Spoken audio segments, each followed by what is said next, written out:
아버지, 이제 저희는 다시 못 와요.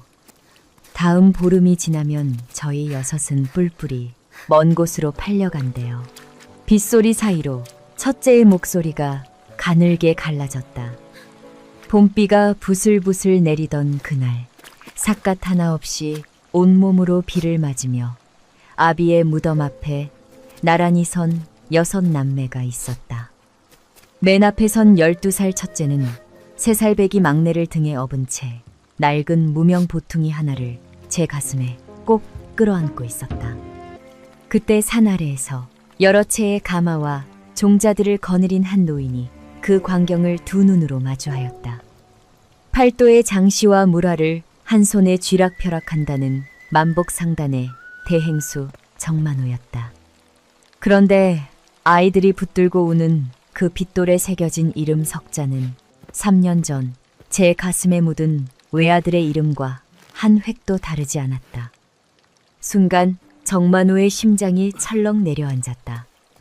죽은 아들 연우는 20살 적에 평생 자식을 얻지 못할 몸이라는 의원의 첩지를 받아 대를 이을 수 없다 하였던 아이였기 때문이다. 바로 그때 등에 업힌 막내가 칭얼거리자 첫째가 아이를 토닥이며 나지막이 노래 한 소절을 흥얼거렸다. 그 순간 정만호는 두 다리에 힘이 풀려 그 자리에 그대로 주저앉고 말았다. 그 노래는 5살의 어미를 잃고 말문을 닫아버린 아들의 입을 틔워주겠다며 정만호가 손수지어 밤마다 불러주던 이 세상에 아비와 아들 단둘만이 알던 노래였던 까닭이다. 죽은 아들의 무덤 앞에서 아버지라 부르며 둘만의 노래까지 아는 이 6남매의 정체는 대체 무엇이었을까? 이 오래된 이야기를 시작하기 전에 이 사연이 그대의 마음 한구석에 닿거든 부디 좋아요와 구독을 눌러주시고 지금 어느 고을에서 이 이야기에 귀 기울이고 계신지 댓글로 한 줄 남겨주시길 바란다. 한 분 한 분을 마음에 새기며 그대와 그대의 집안 그리고 곁에 있는 모든 이에게 오직 건강과 복된 일만 가득하기를 진심으로 빈다. 봄비가 촉촉이 내려 사람들의 마음을 설레게 하던 그 어느 봄날 차디찬 빗돌 아래 잠든 아비에게 마지막 인사를 하러 가는 6 고아 남매에게는 그 봄비가 하늘이 대신 흘려주는 눈물처럼 여겨졌다. 삿갓도 도롱이도 없이 낡은 옷이 비에 젖어 어깨에 척 달라붙은 6 아이가 묘역 어귀에 조르르 서 있었다. 맨 앞에 12살 첫째는 3살배기 막내를 등에 업고 무명 보퉁이 하나를 제 가슴팍에 꼭 끌어안고 있었다. 그때 무덤을 돌보던 산지기 노인이 비를 들고 나오다가 그 모습을 보고 걸음을 멈추었다. 아니, 이 비 오는 날에 삿갓도 없이 너희끼리 온 게냐? 산지기가 허둥지둥 제 삿갓을 아이들 쪽으로 기울이자 첫째가 고개만 꾸벅 숙였다. 작년엔 어미와 함께 오지 않았느냐? 어미는 어디 계시고? 그 말에 넷째의 어깨가 움찔 떨렸고 눈망울에 눈물이 그렁그렁 고이더니 입술을 앙다물고 울먹였다. 어머니도 돌아가셨어요. 산지기의 눈이 크게 벌어졌고 한동안 말을 잇지 못한 채 넷째의 작은 등만 가만히 토닥여 주었다. 그리고 아이들은 비를 맞으며 아비의 무덤을 향해 걸어 올라갔다. 얼마 지나지 않아 묘역 진입로 저편에서 여러 채의 가마가 조용히 멈추어 섰다. 종자 대여섯이 우르르 내렸고 한 사람이 커다란 일산을 받쳐들자 그 아래로 한 노신사가 천천히 몸을 일으켰다. 티 없이 달인 옥색 도포에 흙 한 점 튀지 않은 가죽신, 팔도의 물화를 쥐락펴락한다는 만복상단의 대행수 정만호였다. 그의 눈빛은 얼음장 같았고 얼굴에는 한 줄기 감정도 비치지 않았다. 종자들이 재빨리 진흙없는 길을 골라 앞서 걸었고 그 손에는 한양에서도 이름난 떡집에서 사온 최상품 팥떡 한 합이 고이 들려 있었다. 혼인을 반대하자 아비와 연을 끊겠다며 집을 뛰쳐나간 뒤 3년 전 빗길의 수레에 받쳐 먼저 간 외아들 연우의 기일을 그는 아들이 가장 좋아하던 이 팥떡 하나로 대신해 오고 있었다. 걸음을 옮기던 정만호의 눈에 저 앞 빗돌 앞에 옹기종기 선 6아이가 들어왔다. 미간이 절로 찌푸려졌고 정만호는 종자에게 눈짓 한 번으로 물러가게 하라 명하였다. 그런데 바로 그 순간 첫째가 품에서 무명 보퉁이를 꺼내더니 그 안에서 팥떡 하나를 조심스레 꺼내 빗돌 앞에 올렸다. 그 팥떡을 본 순간 정만호의 손에 들려있던 최상품 팥떡합이 파르르 떨리기 시작하였다. 종자에게 내렸던 손짓을 황급히 거두며 그는 저도 모르게 한 발 물러섰다. 아버지, 드세요. 첫째의 목소리가 빗소리 사이로 가늘게 흘러나왔고 둘째가 그 옆에서 소매로 눈가를 꾹 눌렀다. 마지막 팥떡이에요. 이제 다시는 못 둬요. 셋째가 울음을 삼키며 속삭이듯 덧붙였다. 저희 먼 곳으로 뿔뿔이 팔려간대요. 다 따로따로래요. 그 말이 끝나기가 무섭게 등에 업힌 막내가 아버지 하고 목 놓아 울음을 터뜨렸다. 그러자 첫째가 우는 막내를 토닥이더니 입술을 오므려 아주 낮게 노래 한 소절을 부르기 시작하였다. 그 순간 정만호의 온몸이 돌처럼 굳어버렸다. 손끝에 들려있던 팥떡합이 툭 하고 진창 위에 떨어졌고 최상품 팥떡이 흙탕물 위로 처박혔어도 그는 알아채지 못하였다. 저 노래 40해도 더 지난 옛날 어미를 잃고 말문을 닫은 5살 배기 아들 연우를 품에 안고 아이의 입을 틔워주겠다며 손수 지어 불러주던 그 노래, 아비와 아들 단둘만이 알던 그 노래가 지금 저 낯선 아이들의 입에서 흘러나오고 있었다. 다리에 힘이 풀리는데도 정만호는 휘청이며 한 걸음 또 한 걸음 앞으로 나아갔다. 종자가 놀라 팔을 붙들려 하였으나 그 손을 뿌리치고 아이들 앞까지 가까스로 다가섰다. 얘들아, 너희 아버지 함자가 무엇이냐? 정만호의 목소리는 벌써 반쯤 갈라져 있었고 첫째는 낯선 노인의 떨리는 눈을 빤히 올려다보았다. 저희 아버지 함자는 정자, 연자, 우자입니다. 정연우. 그 세 글자가 귀에 꽂히는 순간 정만호의 숨이 턱 막혔다. 연우는 내 아들. 20살에 평생 자식을 볼 수 없다는 첩지를 받아 대를 이을 수 없다던 바로 그 아이였다. 그래서 혼인도 반대하였고 끝내 집을 나가버린 그 아이였다. 40해가 넘도록 누구 앞에서도 고개를 숙인 적 없이 살아온 정만호의 두 무릎이 진창이 된 흙길 위로 허무하게 꺾였다. 값진 도포 자락에 시커먼 흙물이 번져나갔지만 그는 고개조차 들지 못하였다. 팔도를 주무르던 그가 6 어린 고아 앞에서 어린아이처럼 어깨를 들썩이기 시작한 것이다. 할아버지, 괜찮으세요? 첫째가 놀란 얼굴로 조그만 손을 내밀던 그때였다. 저 아래 길목에서 다급한 목소리가 들려왔다. 얘들아, 시간이 다 되었다. 어서 오너라. 하얗게 질린 얼굴의 젊은 여인 하나가 연신 주위를 살피며 손짓하고 있었고 그 곁에는 자애원이라 적힌 낡은 보교 한 채가 채비를 갖추고 서 있었다. 아이들의 얼굴이 순식간에 새파래졌다. 원주 어른 돌아오시기 전에 가야 해. 어서. 둘째가 첫째의 옷자락을 잡아 끌었고 첫째는 빗돌을 향해 꾸벅 고개를 숙이더니 막내를 고쳐 업고 허둥지둥 비탈을 내려가기 시작하였다. 정만호는 뻗은 손을 거두지도 못한 채 빗속으로 멀어지는 6개의 작은 그림자를 그저 바라만 보았다. 불러세우고 싶은데 목이 갈라져 소리가 나오지 않았다. 보교의 발이 툭 내려지고 젖은 바퀴 자국 하나만 진흙 위에 길게 남긴 채 그 행렬은 빗속으로 사라져 버렸다. 무슨 일이 신복 있어? 하나가 다가와 조심스레 일산을 받쳐주자 찾아야만 정만호가 허공을 응시한 채 갈라진 목소리로 내뱉었다. 자혜원, 저 아이들 뿌리부터 끝까지 전부 알아보아라. 대행수 어른, 저 아이들이 어디서 왔고 어찌 살아왔고 지금 누구의 손에 있는지 한 조각도 빼놓지 말고 알아오너라. 얼음 같던 눈빛은 이미 사라지고 없었고 그 자리에는 40해 만에 처음 보는 불씨 하나가 조용히 그러나 무섭게 타오르고 있었다. 봄비는 여전히 내렸고 진창 위의 나뒹구는 값진 팥떡 위로 장에서 산 값싼 팥떡 하나가 빗돌 앞에 얌전히 놓여 있었다.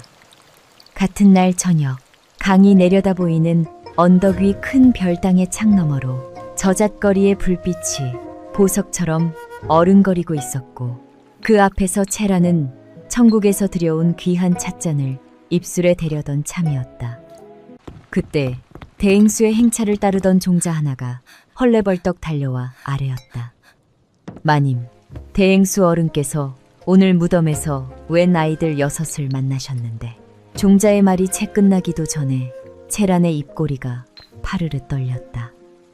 무엇이라 6? 그중 한 아이가 어떤 노래를 부르자 대행수께서 그 자리에서 무릎을 꿇으셨답니다.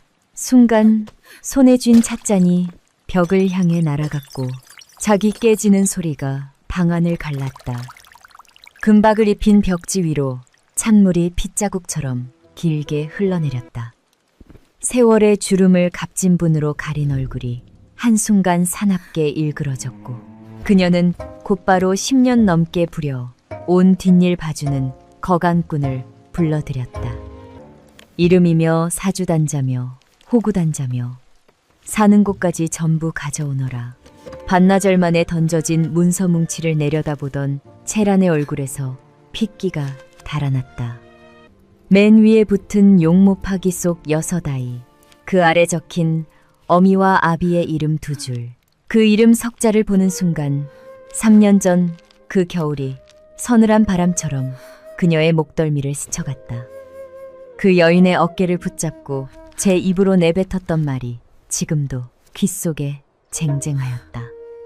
아이들을 살리고 싶거든 죽은 듯이 유령처럼 살아라. 그때 그 여인의 눈은 이미 생기를 잃고 있었고 채라는 그 정도면 충분하다 여겼다. 굳이 손을 쓰지 않아도 저 여인은 알아서 무너지리라 셈하였던 것이다. 그때 아주 단단히 짓밟아 버렸어야 했어. 채라는 주먹을 쥐며 중얼거렸고 곧 한 사내를 떠올렸다. 곽집사, 20해 세월 그녀의 더러운 일을 대신 처리해온 그림자 같은 사내였다. 별당 뒤뜰로 그를 급히 불러들인 채라는 단 한마디도 허투루 쓰지 않았다. 자혜원 6을 이 땅에서 지워라. 먼 고을이나 국경 너머로 팔아넘기면 깔끔합니다. 깔끔한 것으로는 부족해. 흔적도 없이 지워라. 그녀의 눈빛은 얼음보다 독했고 손끝의 옷가락지가 섬뜩한 빛을 뿜었다. 곽 집사는 은자가 빳빳하게 들어찬 궤 하나를 들고 그날 밤 바로 자혜원 뒷문을 두드렸다. 낮이면 자원하는 이들이 드나들며 시주쌀을 나르는 겉으로는 흠잡을 데 없이 훈훈한 곳이었다. 그러나 원주의 방문이 닫히는 순간 그 안의 얼굴은 딴판으로 바뀌곤 하였다. 손가락에 굵은 금가락지를 끼고 진한 분내를 풍기던 원판은 궤 안을 들여다보더니 침을 꿀꺽 삼켰다. 이게 무슨 뜻인가요? 그 6남매 먼 곳으로 보낼 수 있도록 절차를 밟아주시오. 되도록 빨리 쥐도 새도 모르게 말이오. 곽 집사의 목소리는 낮고 차가웠고 원파의 눈은 은자 궤에서 떨어질 줄 몰랐다. 실은 원파는 이미 세 집에 6아이를 따로따로 쪼개어 보내 몸값으로 6배의 시주를 챙길 국리를 짜놓은 지 오래였다. 그런데 오늘 이 돈까지 굴러들었으니 이게 웬 떡이냐 싶었다. 겉으로는 잠시 고민하는 척 미간을 좁히더니 느끼한 웃음을 흘리며 되물었다.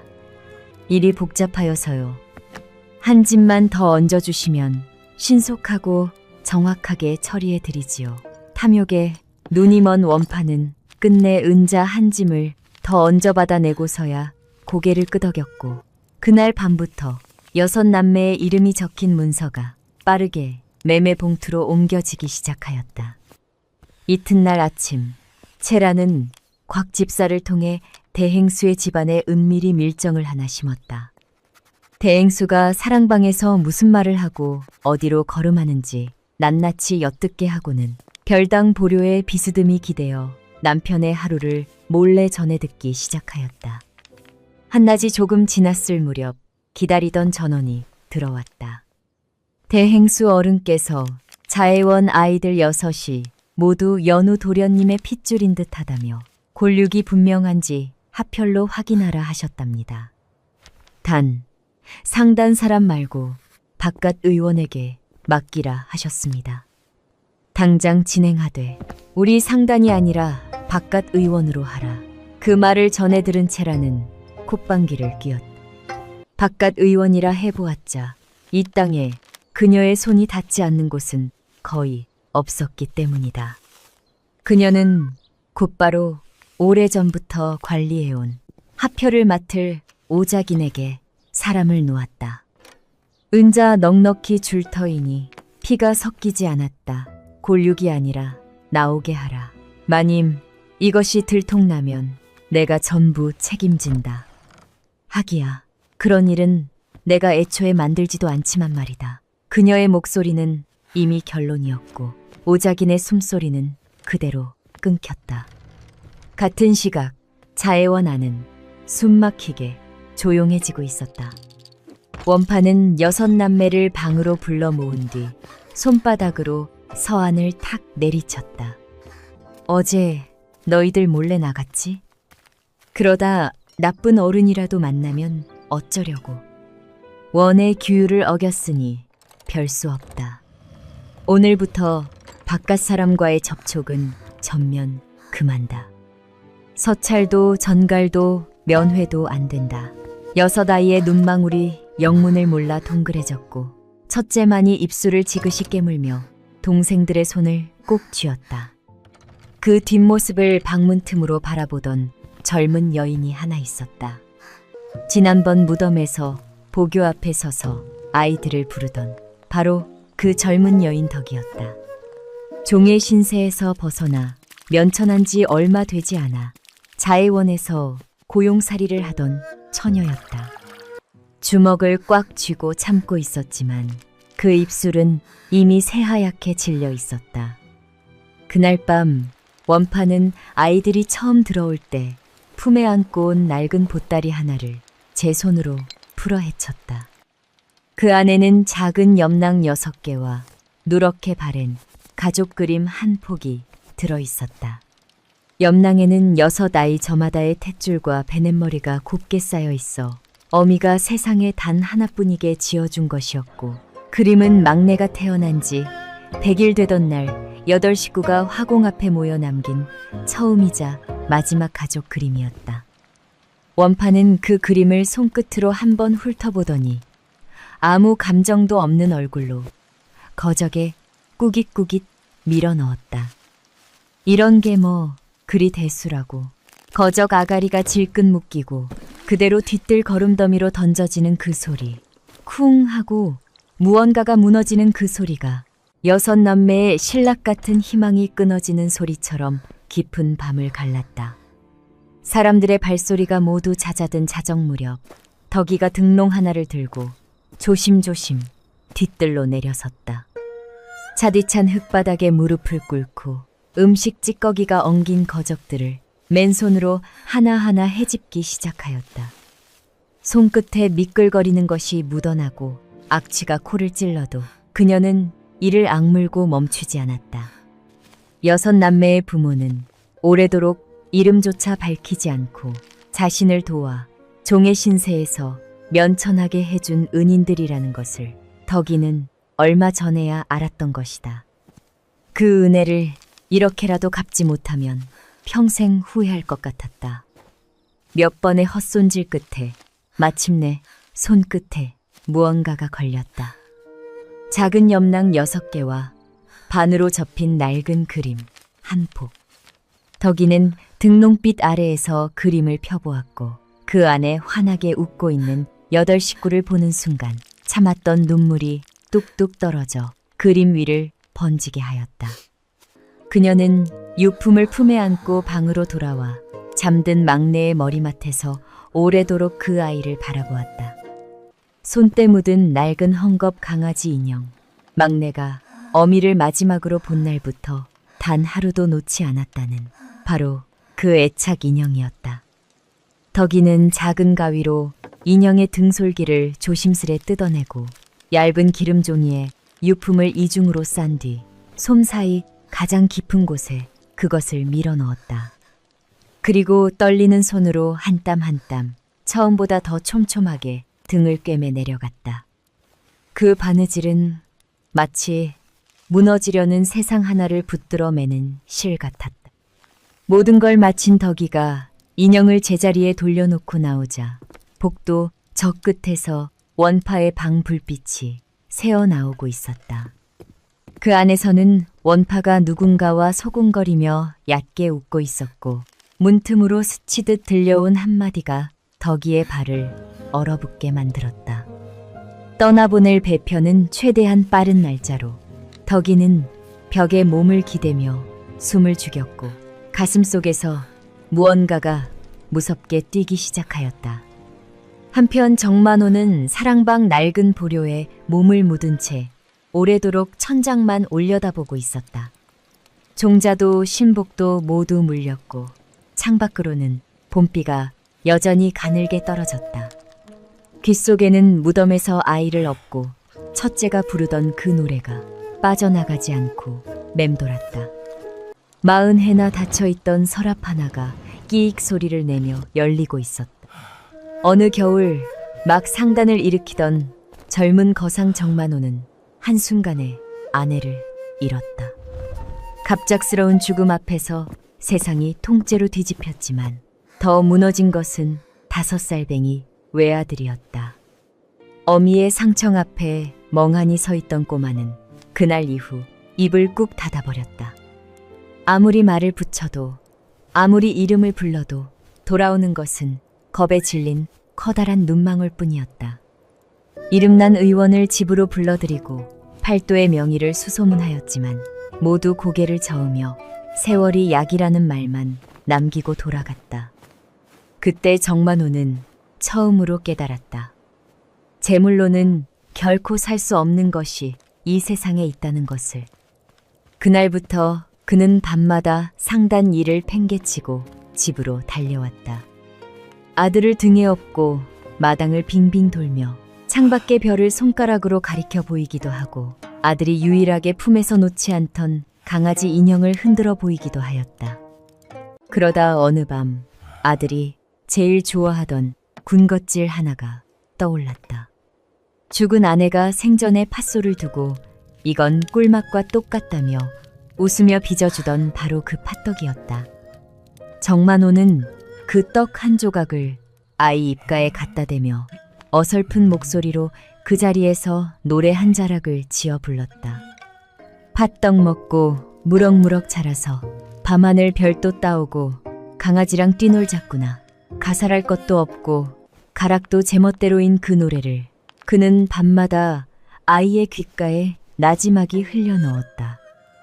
그렇게 6달이 흐른 어느 봄밤 침묵 속에 잠들어 있던 아이의 입에서 기적처럼 한마디가 새어나왔다. 아버지. 그 한마디에 정만호는 아이를 와락 끌어안고 어깨를 들썩였고 그날 이후 팥떡과 그 노래는 부자 사이의 은밀한 신호 같은 것이 되었다. 울음이 터질 것 같던 아이도 그 떡 한 조각만 입에 물면 언제 그랬냐는 듯 방싯 웃곤 하였기 때문이다. 그러나 슬픔은 쉬이 지워지지 않았고 주변 어른들은 아이는 어미가 키워야 한다며 재취를 부추겼다.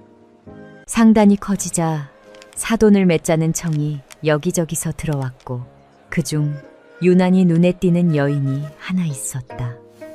어린 연우에게 먼저 다가가 무릎을 굽혀 눈높이를 맞추던 여인, 바로 채란이었다. 그녀는 처음부터 정만호의 아픈 곳을 정확히 알고 있었다. 연우를 보고 있자니 가슴이 너무 아려옵니다. 그 한마디에 정만호의 오랜 경계심이 스르르 풀렸고 상단에 도약이 필요하던 시기와 맞물려 두 사람은 혼례를 올렸다. 재취 첫 해부터 채란은 해마다 연우의 생일이면 앞치마를 두르고 손수 팥떡을 빚어주었다.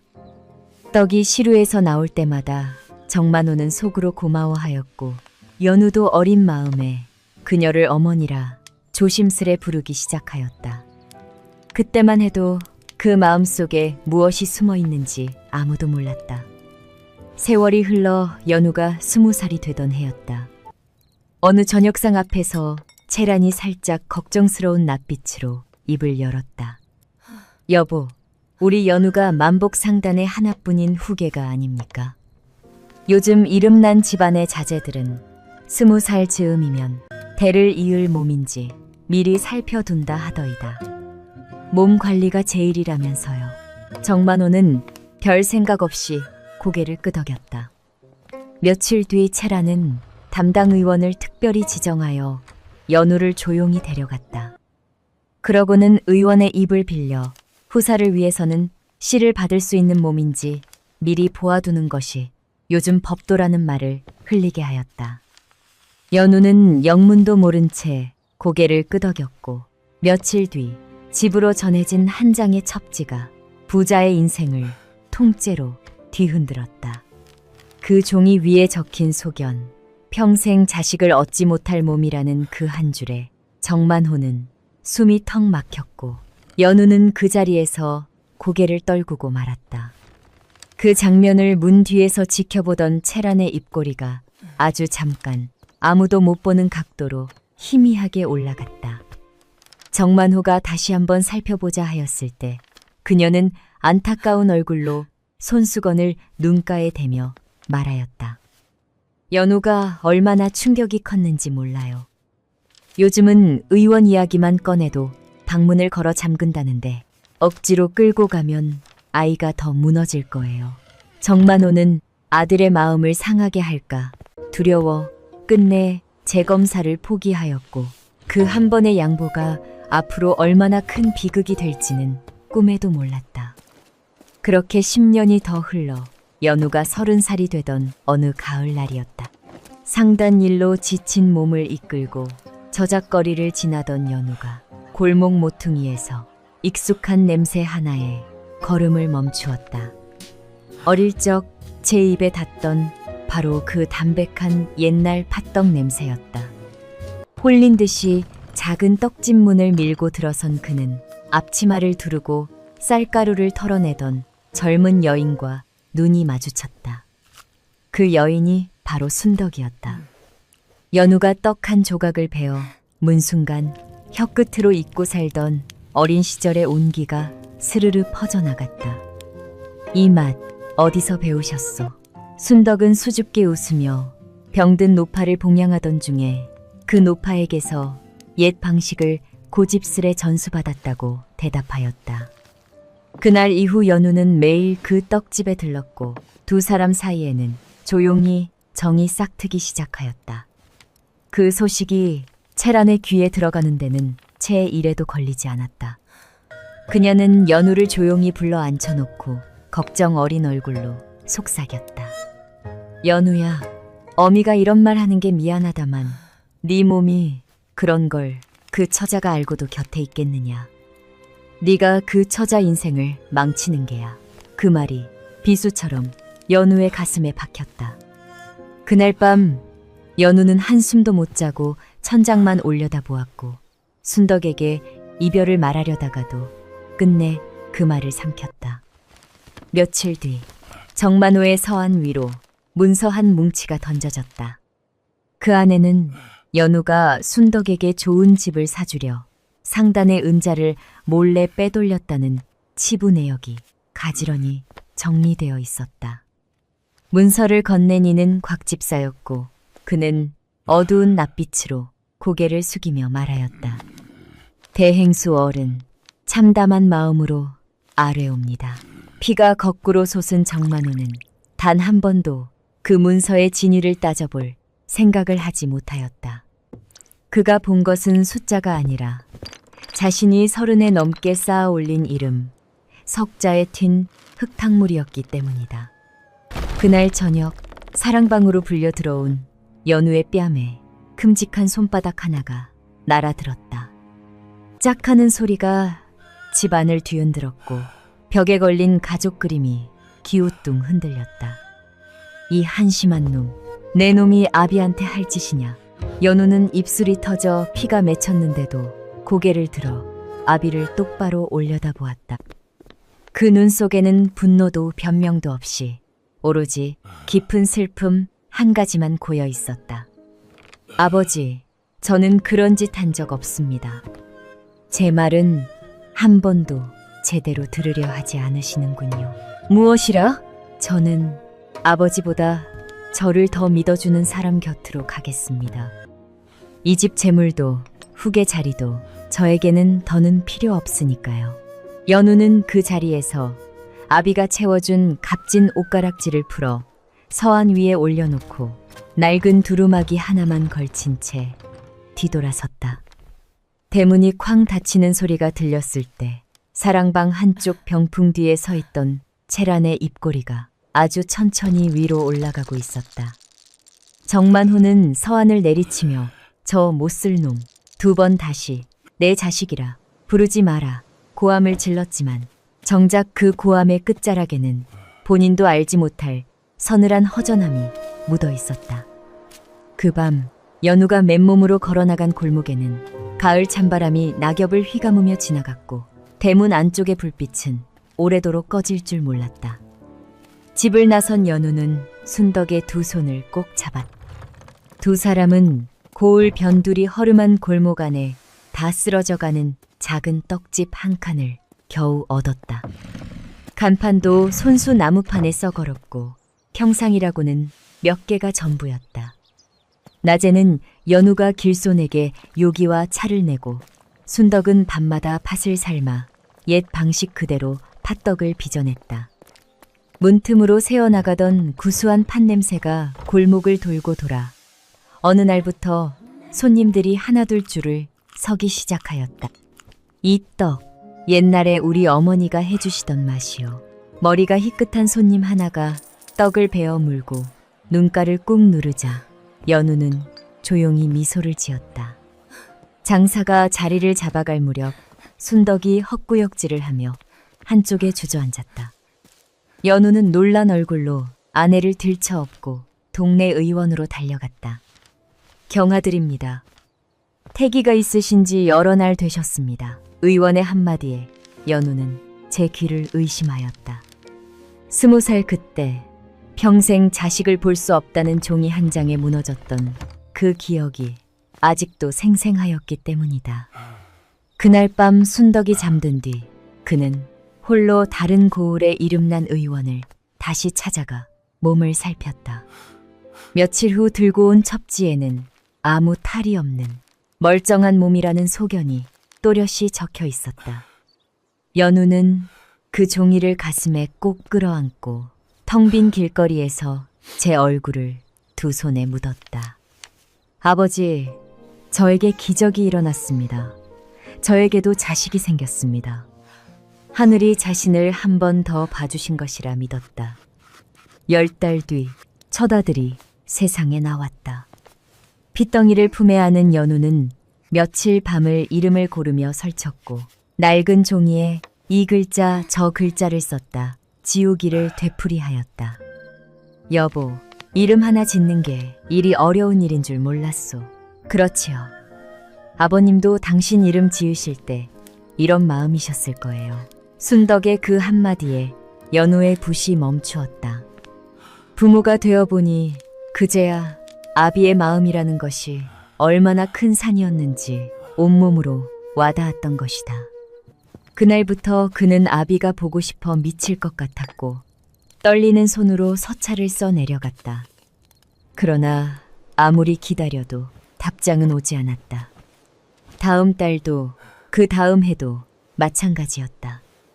연우는 붓을 내려놓으며 고개를 떨구었다. 아직 아버지께서 용서하지 않으셨구나. 내가 더 기다려야지. 그는 그렇게 홀로 결론을 내리고 말았다. 그러나 진실은 딴 곳에 있었다. 바로 그 시각 정만호에게 닿아야 할 아들의 서찰은 문턱을 넘기도 전에 채란의 소나기로 사라지고 있었다. 그녀는 남편이 잠든 사이 집안 문지기를 조용히 불러들였다. 연우라는 이름으로 오는 서찰이며 보찜이며 무엇이든 내 손에 먼저 와야 한다. 대행숙께 한 장도 닿아서는 안 돼. 알겠습니다, 마님. 문지기는 두 말 없이 고개를 숙였고 그날부터 대문 안쪽에서는 아들의 이름이 적힌 보찜들이 조용히 사라지는 날이 하나둘 생기기 시작하였다. 연우는 해마다 아비의 생신이 되면 하얀 종이에 깨알 같은 글씨로 마음을 적어 내려갔다. 아버지, 저도 이제 6 아이를 둔 아비가 되었습니다. 부족한 아들이지만 이 사람이 빚은 팥떡 한 봉지 부디 한 번만 드셔주십시오. 그리고 순덕이 갓 빚어낸 떡을 따뜻한 무명천에 싸서 함에 담고 노끈으로 몇 번이나 꼼꼼히 여몄다. 그 함들은 해마다 어김없이 대행수의 대문 앞까지 이르렀지만 문턱을 넘기 전에 채란의 곳간으로 사라졌다. 그녀는 아들의 서찰 뭉치를 자물통 채운 반다지에 차곡차곡 쌓아두고 이따금 비릿한 웃음을 지으며 그 위로 손을 얹곤 하였다.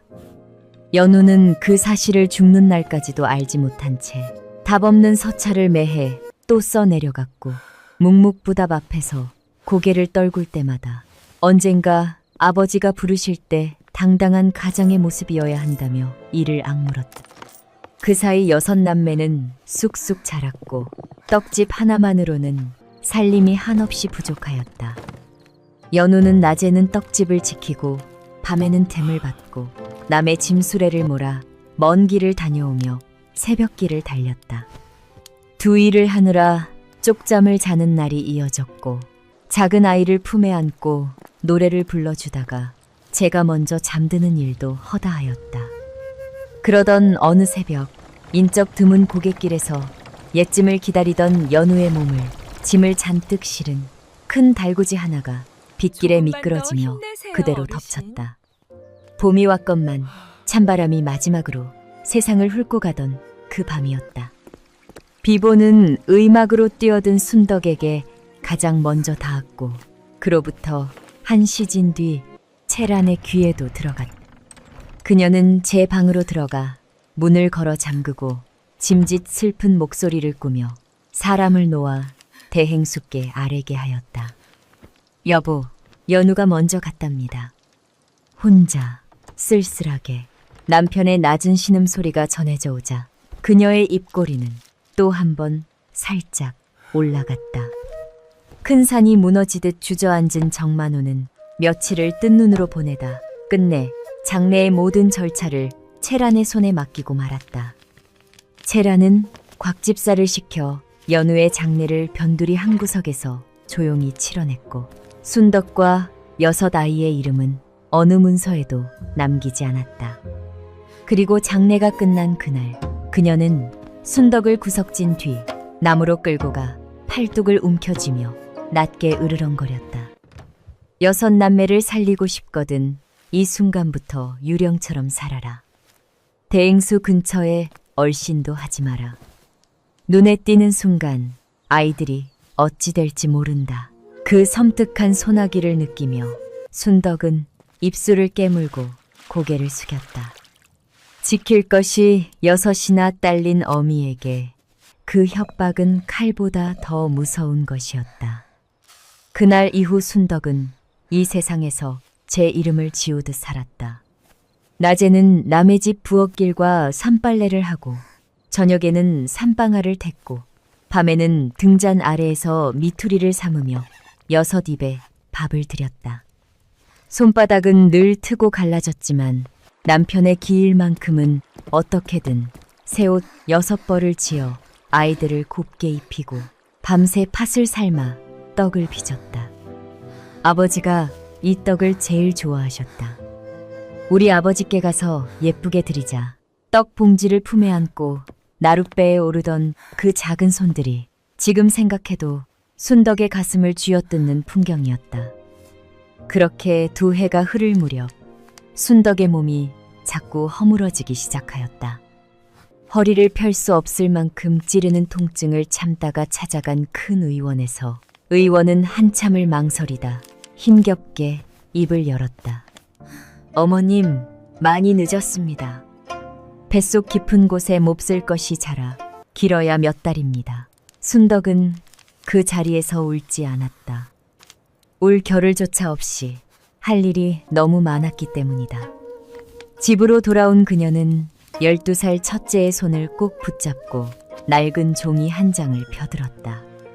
아비의 무덤까지 가는 길을 꼼꼼히 그려 가르쳐 주었다. 어느 나루에서 배를 타고 어느 고개를 넘어 어느 선앙당에서 왼쪽 골목으로 꺾어드는지 매일 밤 순덕은 고통에 숨이 막혀 오는 중에도 첫째를 앉혀놓고 그 길을 외우게 하였다. 어미 따라 해보아라. 큰 나루 건너 선앙당 고개 왼쪽 골목. 첫째는 눈물이 그렁그렁한 채로 어미의 입술을 뚫어져라 바라보며 그 말을 따라 읊었다. 무슨 일이 있어도 어미가 없어도 너희 6은 절대로 손을 놓아서는 안 된다. 아버지 기일에는 꼭 함께 아버지께 가야 한다. 어머니, 왜 자꾸 그런 말을 해요? 어머니 어디 안 갈 거잖아요. 어머니 여기 있잖아요.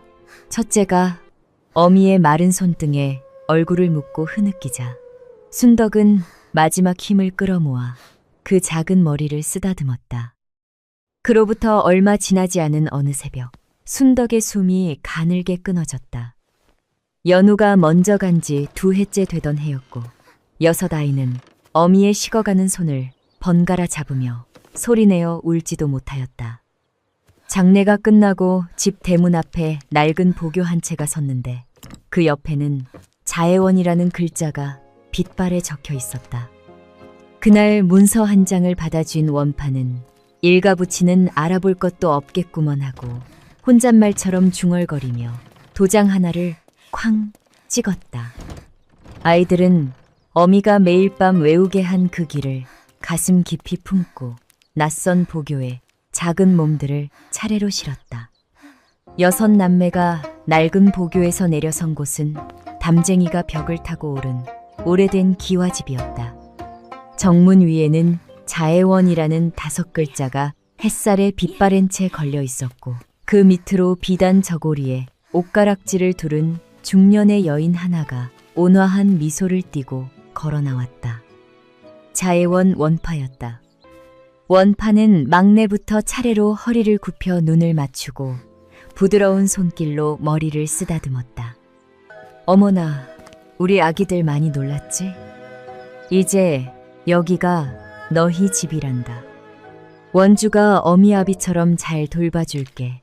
그 목소리가 어찌나 다정하던지 첫째마저 잠시 긴장을 풀고 고개를 꾸벅 숙였다. 아이들은 알지 못하였다. 그 자상한 입술 뒤에서 원파가 이미 머릿속으로 숫자를 세고 있었다는 것을. 6을 새 집으로 찢어보내면 몸값이 6배라는 그 셈이 첫인사를 건네는 그 순간에도 그녀의 눈 속에서 조용히 돌아가고 있었던 것이다. 며칠이 지나 6 아이는 방 한 구석에 이마를 맞대고 앉아 있었다. 작은 손바닥 위에는 낡은 옹기 저금통 하나가 놓여 있었고 그 안에는 기일에 아비께 갖다 드릴 팥떡값을 모으느라 1겜, 2겜 넣어둔 엽전이 달그락거렸다. 이거면 장에서 팥떡 6개는 살 수 있을 거야. 둘째가 작은 목소리로 속삭이자 막내는 영문도 모른 채 떡떡하며 손뼉을 쳤다. 그때 방문이 벌컥 열렸다. 복도를 지나던 원파가 옹기를 발견하고는 얼굴에 특유의 그 자애로운 미소를 걸친 채 성큼 들어왔다. 얘들아, 원 안에서는 이런 걸 따로 지니면 안 되는 거 몰랐니? 규율 위반이야. 그런데 말이다. 이 돈으로 저 멀리 흉년든 고을에 굶는 아이들을 도우면 얼마나 좋을까. 원파의 손이 아이들의 허락도 없이 옹기를 통째로 집어들었고 6쌍의 눈이 일제히 그 손을 따라갔다. 싫어요. 그건 우리 아버지께 드릴. 첫째가 입을 때려는 순간 원파의 미소가 눈매 끝에서 살짝 얼어붙었다. 재물에 욕심부리면 못 써요. 응? 그 한마디의 무게가 돌덩이 같아서 첫째는 입술을 꾹 깨물고 고개를 떨굴 수밖에 없었다. 그날 저녁 원파의 친아들이 번쩍이는 새 갓신을 신고 마당을 뛰어다녔고 창 너머로 그 모습을 본 셋째는 까닭도 모른 채 자꾸만 배가 아파왔다. 그 모든 광경을 조용히 지켜본 이가 있었다. 젊은 여인 덕이었다. 덕이는 6아이가 가져온 낡은 보따리 속에서 누렇게 바랜 그림 한 폭을 발견하고 한동안 숨이 드물 듯 그 자리에 서 있었다. 조그만 떡집 간판 아래 앞치마를 두른 부부와 6아이가 해바라기처럼 환하게 웃고 있는 그림. 그 남자의 얼굴은 오래전 자신에게 이름도 밝히지 않고 도움을 보내며 언제나 힘내라는 짧은 서찰을 함께 붙여 종의 신세에서 벗어나 면천하게 해준 바로 그 은인의 얼굴이었다.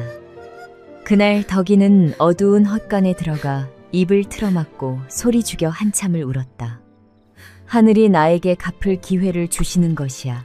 반드시 지켜낼 것이야. 덕이는 제 손바닥을 꾹 누르며 그렇게 다짐하였다. 그리고 얼마 지나지 않은 어느 오후 덕이가 문서를 정리하고 있을 때 원파의 방에서 낮은 목소리가 새어나왔다. 그래. 그러니까 6을 한꺼번에 묶지 말고 문서상으로 따로따로 빼서 고을마다 흩어주게. 그래야 몸값이 더 들어오지. 덕이의 손에서 종이 한 장이 툭 떨어졌다.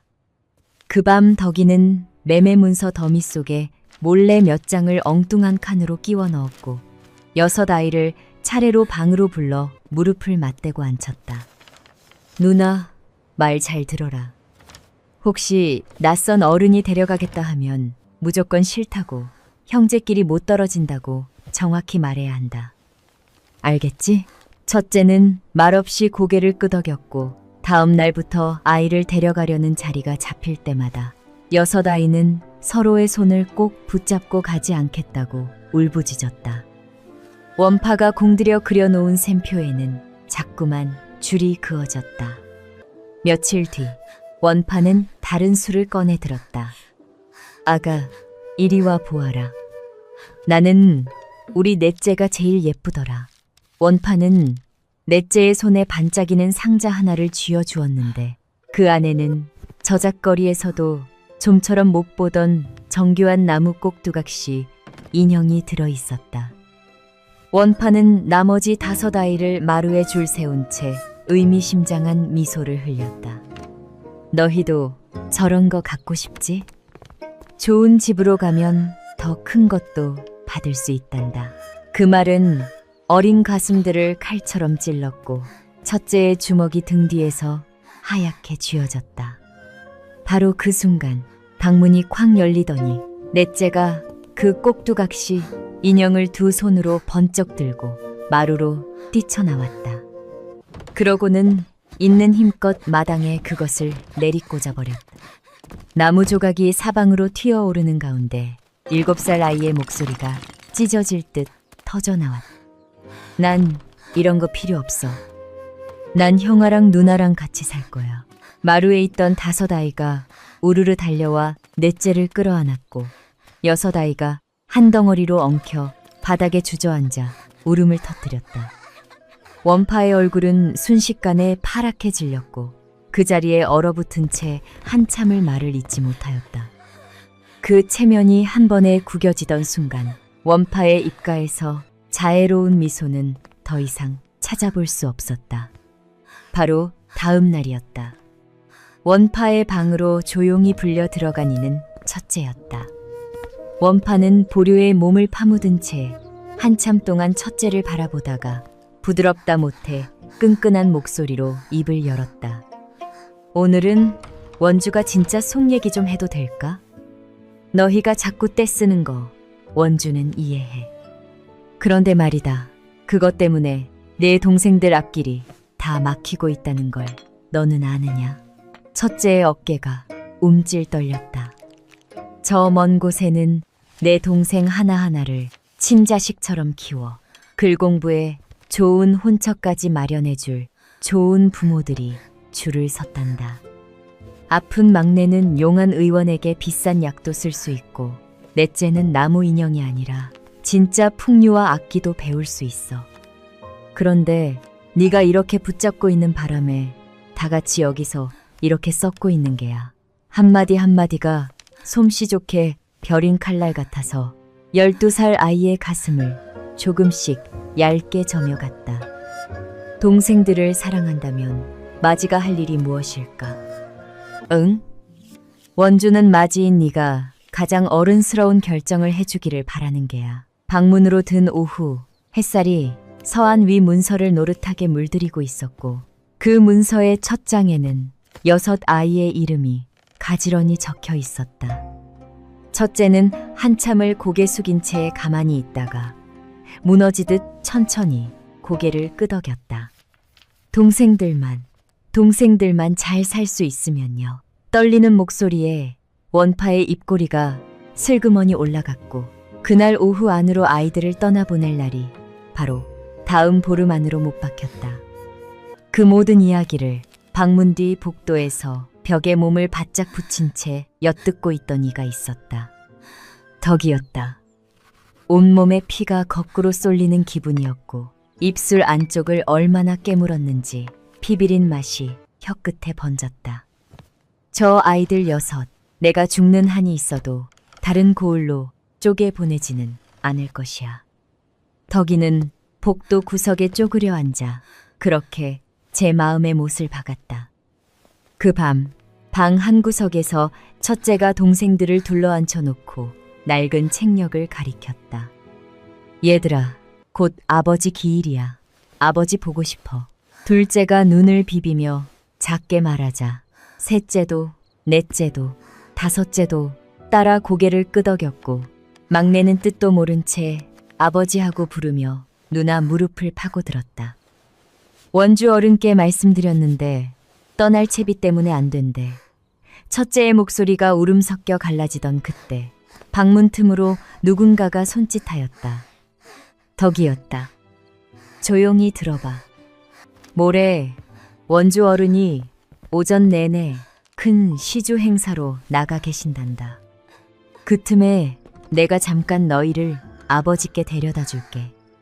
대신 아무에게도 말하면 안 돼. 6쌍의 눈이 일제히 커지고 첫째의 눈에서 뜨거운 것이 툭 떨어졌다.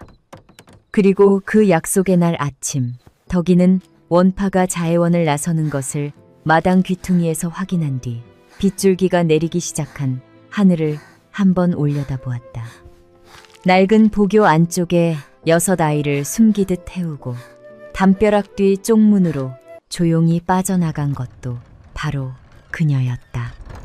그 보교가 공원묘지 어귀에 멈추어 섰을 때 장에서 산 무명 보퉁이 하나가 첫째의 품속에 꼭 안겨 있었고 그 안에는 엽전으로 산 값싼 팥떡 6개가 얌전히 포개져 있었다. 그리고 그날 그 무덤에서 6 아이는 생전 처음 보는 한 노신사 앞에서 저도 모르는 사이에 아비의 노래를 부르게 되었던 것이다. 그 사실을 보교 곁에서 불안하게 주위를 살피던 덕이도 빗돌 앞에 무릎을 꺾은 노신사도 아직 서로를 제대로 알아보지 못한 채였다. 자해원으로 돌아오는 길 아이들을 꼭 아는 첫째는 젖은 창에 이마를 기대며 작게 중얼거렸다. 어머니, 아버지께 잘 다녀왔어요. 그런데 그 할아버지 왜 그렇게 우셨을까요? 무덤의 그 봄비 이후 정만호의 사랑방은 며칠째 평소보다 불이 더 오래 켜져 있었다.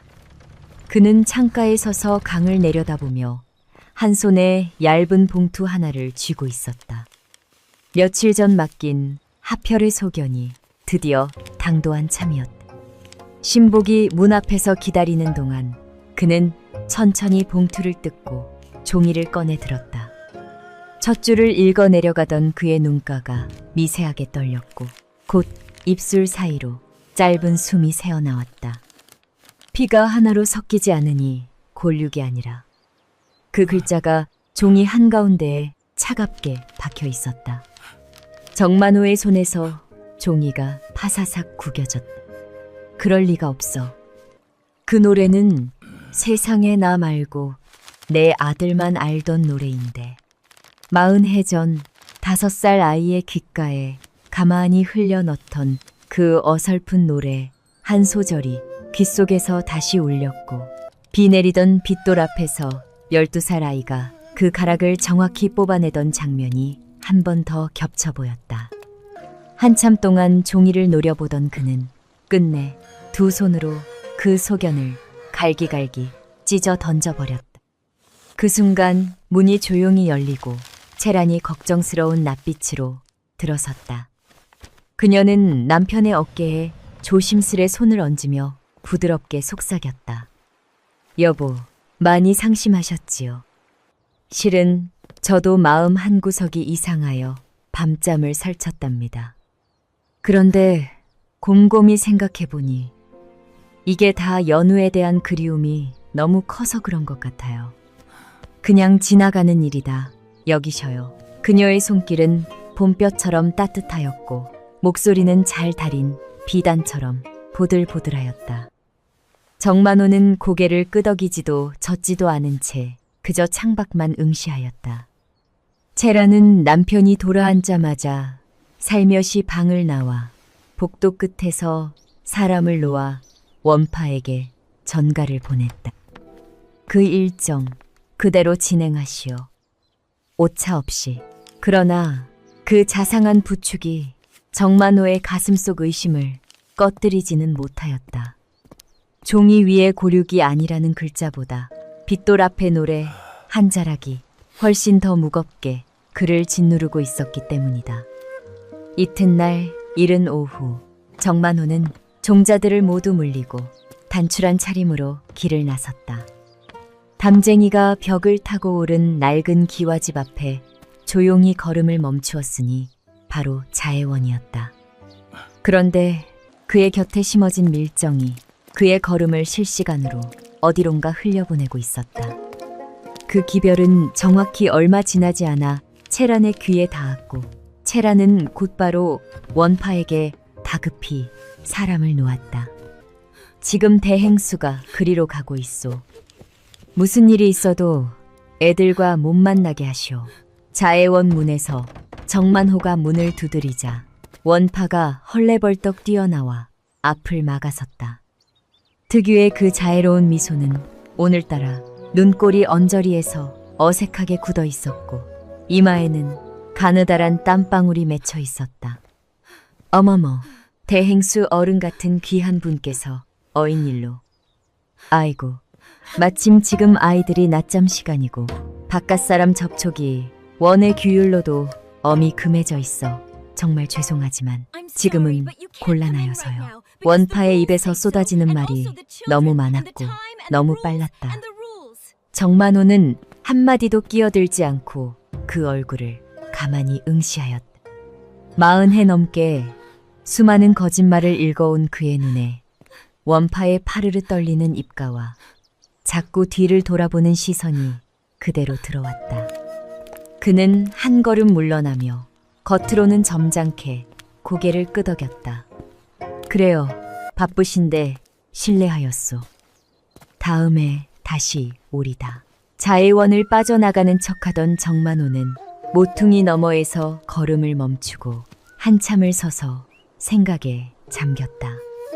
아니다. 저건 평범한 원주의 반응이 아니다. 저리 감추려 들 때는 반드시 뒤에 무언가가 있는 법이다. 그는 건물 뒤쪽 담을 따라 천천히 걸었다. 그러다 후문 옆 작은 공터에서 물통을 놓고 걸레로 보교를 닦고 있는 젊은 여인의 옆모습을 발견하였다. 바로 며칠 전 무덤에서 얘들아 어서 오너라 외치던 그 여인이었다. 덕이도 그 순간 고개를 들었고 두 사람의 눈이 허공에서 마주쳤다. 정만호가 아주 짧게 거의 알아차리기 힘들 정도로 눈짓 한 번을 보내자 덕이의 어깨가 살짝 굳었다가 다시 풀렸다. 그녀는 걸레를 든 채 주위를 살핀 뒤 조심스레 헛간 안으로 들어갔고 정만호도 뒤따라 헛간에 들어섰다. 한동안 무거운 침묵이 흘렀고 먼저 입을 연 것은 덕이었다. 대행수 어른, 제가 드릴 말씀이 많습니다. 시간이 별로 없어요. 그녀의 눈에는 이미 물기가 고여 있었고 목소리는 나지막했지만 단단하였다. 덕이는 한참 망설이다가 결심한 듯 입을 떼었다. 며칠 전에 어른께서 무덤에서 만나셨던 그 아이들, 그날 아이들을 거기까지 데려다 준 사람이 바로 저예요. 정만호의 어깨가 움찔 떨렸고 그는 천천히 고개를 돌려 그녀를 바라보았다. 그리고 저는 실은 10년 전쯤 이름도 모르는 분께 목숨 같은 도움을 받아 면천한 사람이에요. 서찰 한 장이 늘 함께 왔었는데 언제나 힘내라는 그 한 줄이 저를 여기까지 살게 했어요. 그 은인이 저 그림 속 남자분이라는 걸 저는 얼마 전에 알았습니다. 덕이는 품 안에 고이 넣어 두었던 낡은 그림 한 폭을 천천히 꺼내 정만호의 손에 쥐어주었다. 정만호의 떨리는 손끝에 누렇게 바른 그림 한 폭이 놓였다. 작은 떡집 간판 아래 앞치마를 두른 남자가 한 손으로 아내의 어깨를 감싸고 다른 손으로 아기를 안고 서 있었다. 8 식구의 얼굴이 한 폭 안에 고스란히 담겨 있었다. 그 남자의 얼굴, 10살적, 제 무릎 위에서 팥떡을 베어 물던 그 볼, 20살 무렵 제 앞에서 첩지를 보며 고개를 떨구던 그 턱선, 30살 그날 뺨을 맞고도 똑바로 올려다보던 그 두 눈. 정만호의 시야가 순식간에 흐려졌다. 연우야. 입안에서 그 이름이 맴돌기만 하고 밖으로는 나오지 못하였고 그의 두 어깨가 격렬하게 들썩이기 시작하였다. 그림 속에서 아들 연우를 쏙 빼닮은 6 얼굴이 저마다 조금씩 다른 각도로 웃고 있었다. 40해를 차가운 냉혈안으로 살아온 사내가 헛간 안에서 어깨를 떨며 소리 없이 오열하였다. 덕이도 고개를 숙인 채 소매로 눈가를 꾹 누르고 있다가 참았던 한 문장을 더 꺼냈다. 어른, 지금 자해원 안에서는 6 남매를 다음 보름에 먼 곳으로 따로따로 보내려는 계획이 진행되고 있어요. 며칠 전에는 어떤 중년 사내 한 분이 오셔서 원주께 은자궤 하나를 놓고 가셨고 그 뒤로 떠날 날이 훨씬 당겨졌어요. 대우가 누군지는 몰라요. 그런데 보통 일은 아닌 것 같습니다. 그 중년 사내 한 분이라는 말에 정만호의 젖은 두 눈이 한순간 서늘하게 가라앉았다. 오랜 세월 곁에 두었던 한 사람의 그림자가 그 한 문장 위로 천천히 겹쳐졌던 것이다. 그는 제 얼굴을 거칠게 쓸어내린 뒤 목소리를 낮게 깔고 덕이에게 부탁하였다. 덕이 낭자, 한 가지만 해줘. 아이들 6의 핏방울을 한 방울씩이라도 좋으니 따로 받아줘. 덕이는 그 말의 무게를 온몸으로 받아내며 천천히 고개를 끄덕였다. 그 밤 아이들이 하나둘 잠든 뒤 덕이는 발소리를 죽인 채 방을 돌며 6 아이의 손끝을 아주 살짝 찔러 종이 위에 핏방울을 한 방울씩 조심스레 받았다. 막내의 보드라운 손끝에 바늘을 대는 순간에는 저도 모르게 손이 떨렸지만 첫째의 손끝에서 한 방울을 받으며 속으로 중얼거렸다. 조금만 더 참아. 내가 반드시 지켜낼게. 종이를 접어 기름 종이에 싸고 노끈으로 꼼꼼히 묶은 뒤 그녀는 그 작은 꾸러미를 커다란 삼태기 안쪽 깊숙이 찔러 넣었다. 그리고 겉에는 음식 찌꺼기 한 줌을 일부러 올려두었다. 뒤쪽 쪽문을 조심스레 밀고 복도를 지나던 바로 그때 복도 끝에서 원파가 집신을 끌며 불쑥 나타났다. 어휴, 이 밤중에 뭘 그리 소중하게 안고 나가시나. 낭자. 원파의 눈이 반사적으로 덕이의 손끝에 있는 삼태기로 향했고 덕이의 손끝이 아주 미세하게 떨렸다. 그러나 덕이는 숨을 한번 고르고 삼태기 아가리를 태연하게 살짝 벌려 원파 쪽으로 기울였다. 큼큼한 냄새가 코끝에 훅 끼쳤고 원파가 저도 모르게 고개를 뒤로 젖히며 손사래를 쳤다. 아, 저기 막내가 저녁을 급히 먹었는지 조금 전에 다 개워놓아서요. 냄새가 너무 심하여 지금 미리 내다 버리려고요. 원주 어른. 어휴, 알았어. 빨리 좀 갖다 버리고 얼른 들어가. 원파는 코를 틀어막고 손을 내저으며 그대로 돌아섰다. 덕이는 문을 나서고 나서야 비로소 참았던 숨을 길게 내쉬었고 손바닥이 식은땀으로 축축해져 있었다. 담벼락 바깥 등롱 아래 서 있던 낯선 사내의 손에 꾸러미가 건네지고 그 사내가 어둠 속으로 걸음을 옮기는 뒷모습을 덕이는 오래도록 바라보았다. 그 밤 정만호의 사랑방 불은 밤늦도록 꺼지지 않았다. 그는 이번 싸움에 단 한 사람도 함부로 믿지 않기로 마음먹었다. 그리하여 상단의 도중 집사들도 모두 제쳐두고 제 손으로 직접 부리는 작은 신복 몇을 은밀히 꾸렸다. 첫 번째로 그가 내린 지시는 딱 한 줄이었다. 20해 전 내 아들에게 자식 못 볼 몸이라는 첩지를 써준 그 의원 어디에 있든 찾아오너라.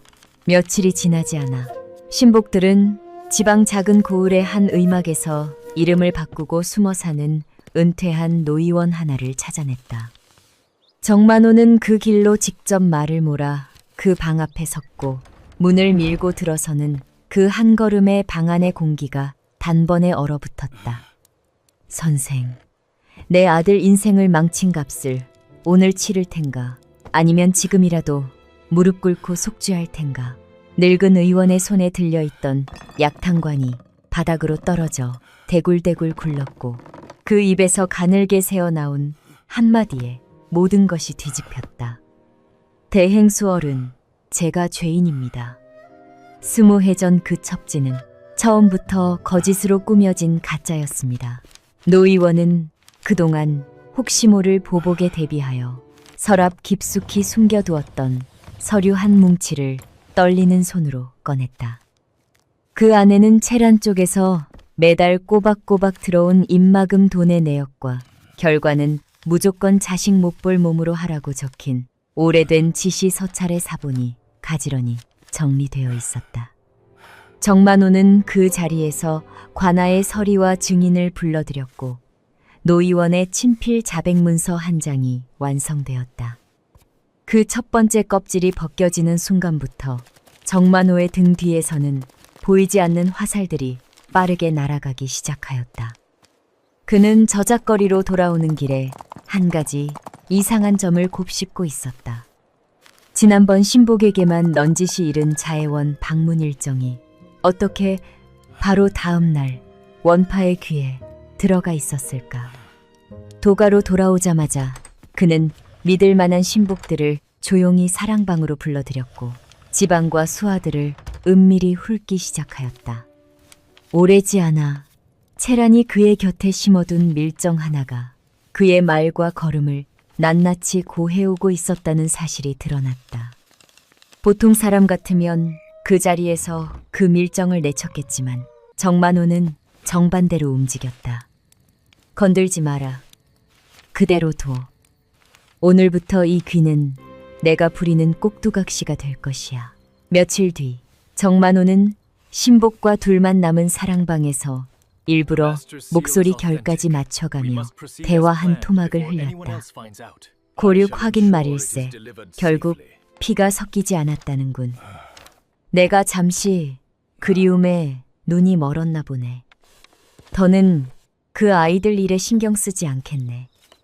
미련 없어. 밀정인 귀를 타고 그 말이 고스란히 흘러 들어가는 순간 별땅에서 그 전원을 받아든 채란의 입꼬리가 천천히 올라갔다. 역시 저 영감도 이제 한물 같군. 그러나 그 다음 미끼는 더 컸다. 며칠이 흐른 어느 오전, 정만호는 또 한 번 일부러 기운 없는 목소리로 중얼거렸다. 요즘 몸이 영 시원찮아. 대행수 자리 이쯤에서 내려놓아야 하지 않겠나. 상단의 모든 살림과 인장을 아내에게 맡길 것이야. 인장을 넘기는 문서부터 살펴두게. 채라는 눈을 크게 떴지만 이번에는 혹시나 싶어 곽 집사에게 재빨리 확인을 지시하였다. 곽 집사가 도중에 집사에게 조용히 물으니 저쪽에서 무거운 목소리로 답이 돌아왔다. 예, 인장 위임 문서가 지금 서안 위에 올라와 있습니다. 정만호가 그 문서를 손수 준비하여 전날 밤 도중에 서안 위에 올려둔 가짜 미끼였다는 것은 오직 그와 신복 단둘만 아는 비밀이었다. 두 번의 확인을 거친 채라는 마침내 경계를 완전히 풀었다. 그날 밤 그녀는 곽 집사를 별당으로 불러들여 향이 진한 약주 한 병을 따고 잔을 높이 들어 올렸다. 며칠만 있으면 그 6남매는 이 땅 끝으로 증발하고 만복상단은 통째로 내 손 안에 떨어진다. 20해 걸렸다. 20해. 마님, 경아드립니다. 술잔이 쨍하고 맞부딪히는 소리가 밤 공기를 울렸고 바로 그 축배의 순간에도 이미 정만호가 채란의 곁에 거꾸로 심어둔 자기 사람이 그 비열한 소리를 낱낱이 옮겨 담고 있었다. 정만호는 어두운 사랑방에서 그 전원을 가만히 들으며 아무 표정 없이 찬물 한 모금도 넘기지 않았다. 그 사이 신복들은 곽 집사가 남의 이름으로 숨겨둔 전장 하나를 파고들고 있었다. 몇 달이 건너 거슬러 올라간 그 돈의 흐름 위에서 20해 전 연우에게 씌워졌던 그 빼돌린 은자가 한 푼의 오차도 없이 채란의 돈줄에서 곽 집사의 손으로 흘러 들어갔다는 사실이 고스란히 드러났다. 내 아들을 도둑으로 만든 그 돈이 정작 이 여자의 손에서 시작되어 저 사내의 주머니로 들어갔구나. 정만호의 턱 근육이 꿈틀거렸고 그 밤 그는 처음으로 서랍 속 아들의 화상을 꺼내 그 위에 제 손바닥을 얹었다. 연우야, 미안하다. 아비가 너무 어리석었다. 축배를 끝내고 채란이 약주에 취해 깊이 잠든 새벽, 정만호는 버선발로 별당 안쪽으로 걸음을 옮겼다. 며칠 동안 채란의 시비 하나를 제 편으로 돌려 미리 알아둔 대로 벽장 깊숙이 감춰진 반다지의 자물통을 소리 없이 열었다. 두꺼운 문이 가느다란 공기 소리와 함께 스윽 열렸다. 그 안쪽에는 두꺼운 치부책이 가지런히 쌓여 있었는데 표지 하나에는 이름 없는 상호 5개가 길게 적혀 있었다. 10년 동안 5개의 이름 없는 상호를 거쳐 세탁된 재물이 어림잡아도 은자 30만 양이 넘었다. 정만호의 손끝이 숫자 하나하나를 천천히 훑어내려갔고 그 밑바닥에 이상하게 눌려있는 낡은 보자기 한 뭉치가 눈에 들어왔다. 끈을 풀자 그 안에서 누렇게 바랜 서찰 봉투들이 한 뭉치 쏟아져 나왔다. 봉투에는 하나같이 같은 글씨체, 같은 이름이 쓰여 있었다. 보내는 이 정연우, 받는 이 아버지. 정만호의 손이 처음으로 저 자신도 놀랄 만큼 크게 어긋났다. 채란이 서찰을 태우지 않고 남겨둔 것은 그 안에 적힌 주소와 가족 이야기를 감시의 끈으로 삼기 위해서였다는 것을 그는 단번에 알아챘고 그 순간 가슴 한 구석이 돌처럼 내려앉았다. 제일 위에 있던 봉투를 먼저 열어보았다. 아버지, 오늘 첫째가 태어났습니다. 이름을 무엇라 지어야 할지 며칠 밤을 고민해도 답이 나오지 않습니다. 이런 게 그때 저에게 이름을 지어주시던 아버지의 마음이었을까요? 저도 비로소 아비가 되어보니 조금은 알 것 같습니다.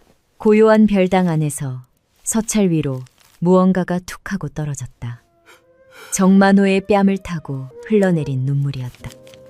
그는 서찰 다발을 가슴에 꼭 끌어안고 숨소리조차 죽인 채 오래오래 어깨를 떨었다. 아들의 글씨를 손끝으로 한 번 더 훑고 그는 조용히 그러나 분명하게 중얼거렸다. 기다려라. 내 손으로 이것을 반드시 끝내겠다. 동틀 무렵 신복 하나가 새 소식을 들고 왔다. 덕이가 원파의 방옆 도구간에 몸을 숨긴 채 원파와 사람 장수 거간꾼의 대화를 문 밖에서 몰래 엿듣고 옮겨 적은 것이 신복을 거쳐 정만호의 손끝에 당도한 것이다. 거기에는 6아이에게 매겨진 몸값과 원파가 그 돈을 제 재물로 돌려 친아들의 글공부와 비단 세간을 사들인 몇 해 치비리 현황까지 깔끔하게 정리되어 있었다. 정만호는 그 자리에서 신복에게 짧게 명하였다. 관아와 포도청에는 아이들을 학대하고 사람을 팔아넘긴 죄로 고발장을, 가명에는 시주 곡식과 재물을 가로챈 죄로 조사를 청하는 글을 각각 따로 올려라. 절대 같은 경로로 보내지 말고. 그리고 정만호는 또 하나의 수를 조용히 두기 시작하였다. 채란의 친정 오빠가 부리는 중견 상단은 벌이의 절반이 만복 상단이 몰아준 물화 중개에서 나오는 곳이었다.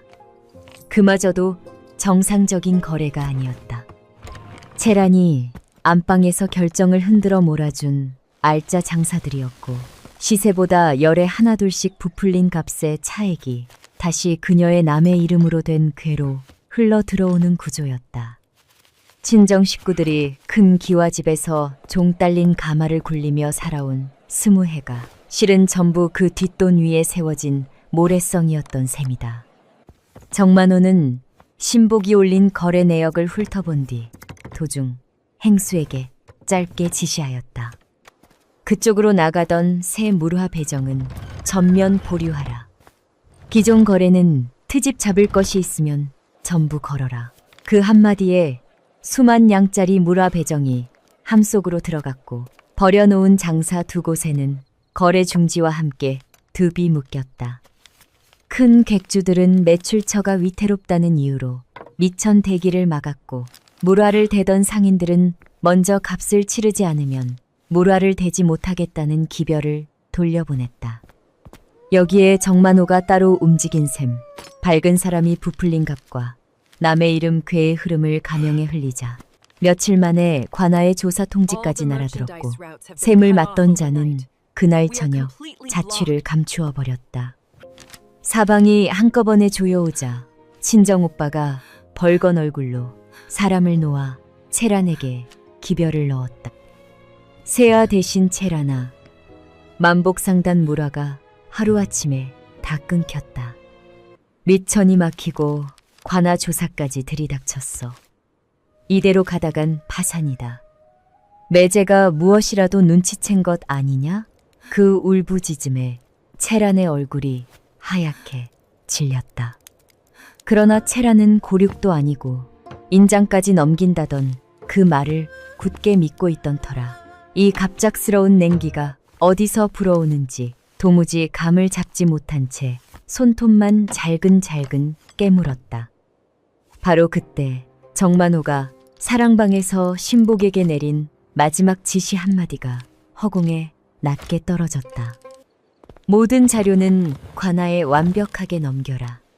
그리고 이틀 뒤에 열릴 상단 도중에 큰 회합에 올릴 것들을 따로 정리해. 내가 직접 그 자리에 설 것이니 마지막으로 자혜원이 진 빚을 오늘 밤 안에 전액 사드려라. 한 푼도 남기지 말고 수십 년 동안 굴러다니던 묵은 빚이 하룻밤 사이에 만복 상단 쪽으로 넘어왔고 자해원의 실질적인 주인 자리에는 조용히 정만호의 이름이 올라가고 있었다.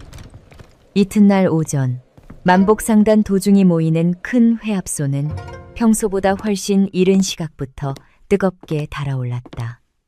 수백의 행수와 객주와 전주가 앞다투어 자리를 채웠고 소문을 듣고 몰려든 여러 고을의 상인들이 담장 밖까지 웅성거렸다.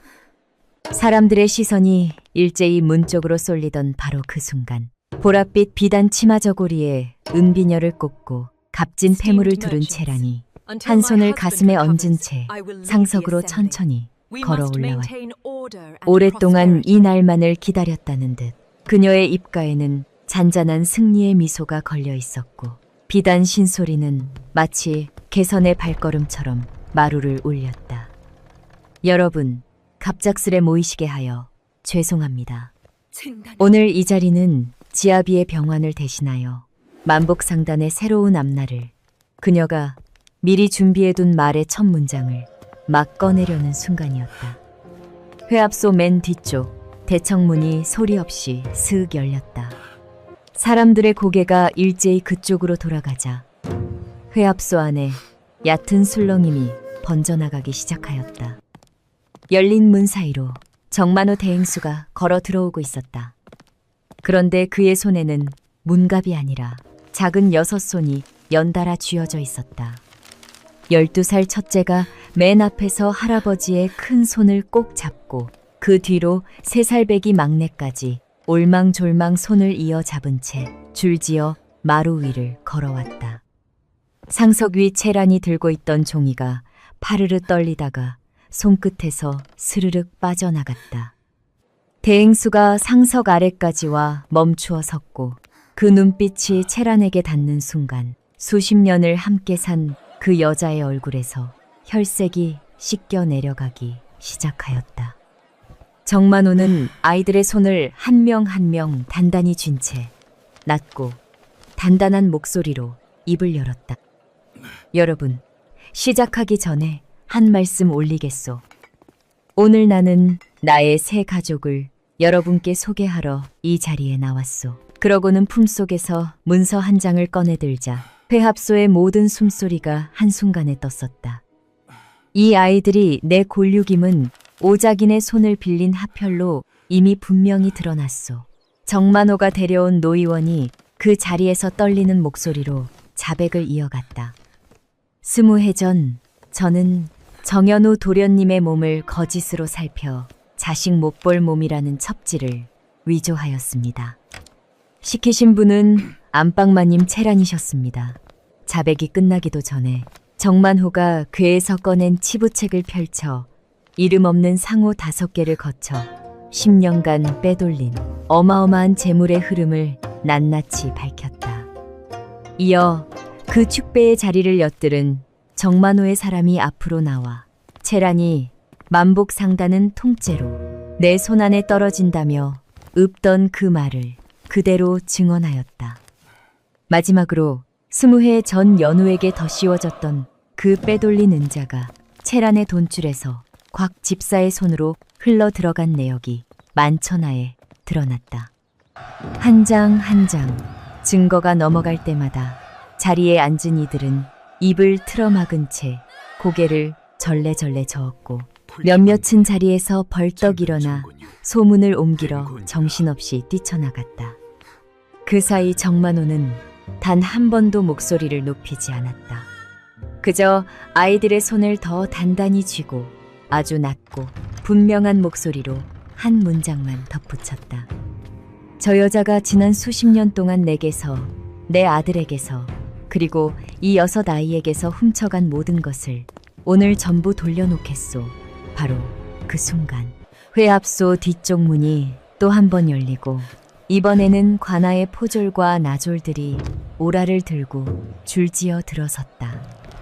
그들이 상석 위로 성큼성큼 올라가 채란의 양팔을 붙잡자 그녀는 그제야 소리를 내질렀지만 그 비명마저 사람들의 웅성거림에 묻혀버렸다. 안 돼요. 이건 오해예요. 여보. 그녀의 손목에 차가운 포승이 감기는 그 소리가 회합소를 타고 울려 퍼졌다. 같은 시각 고을박 어느 포구에서는 또 다른 한편의 연극이 끝나가고 있었다. 낡은 창고 사이로 한 중년 사내가 커다란 괴짝 2개를 끌며 몰래 떠나는 배 쪽으로 바삐 발을 옮기고 있었다. 곽 집사였다. 아침에 회합소의 소식을 전해 듣고 그는 곧장 궤에서 은자뭉치를 쓸어 담아 튀어나온 참이었다. 그러나 선착장 모퉁이를 막 돌아서던 그의 앞으로 포졸들이 한꺼번에 들이닥쳤다. 곽가야, 꼼짝 마라. 몸을 돌려 달아나려던 그의 발목이 젖은 나루 바닥에서 미끄러지고 결국 그는 진창에 그대로 엎어져 무릎을 꿇리고 말았다. 묵직한 은자 다발이 괴짝에서 쏟아져 나와 진흙탕 위를 나뒹굴었다. 그리고 만복상단 도가에서는 또 한 번의 장면이 조용히 지나가고 있었다. 채란의 후광 하나로 자리를 꿰차고 매일 턱을 치켜들고 드나들던 친정 아우들이 상단에서 쫓겨나고 있었다. 오늘부로 상단에서 내치셨습니다. 안으로 올라가실 것 없습니다. 보퉁이 몇 개에 세간 몇 점을 담아둔 채 그들은 어리둥절하게 도가를 빠져나갔다. 몇 시즌이 지나지 않아 관아의 차사들이 채란 친정 소유의 큰 기와집 문을 두드렸다.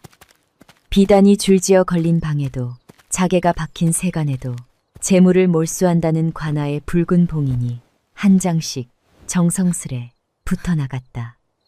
평생을 우리가 어떤 집안인 줄 아느냐며 턱을 치켜들던 친정 부모는 띠못 바람으로 대문을 나서 이불 몇 채만 든 채 곰팡내가 배인 좁은 초가 단칸방으로 옮겨지게 되었다.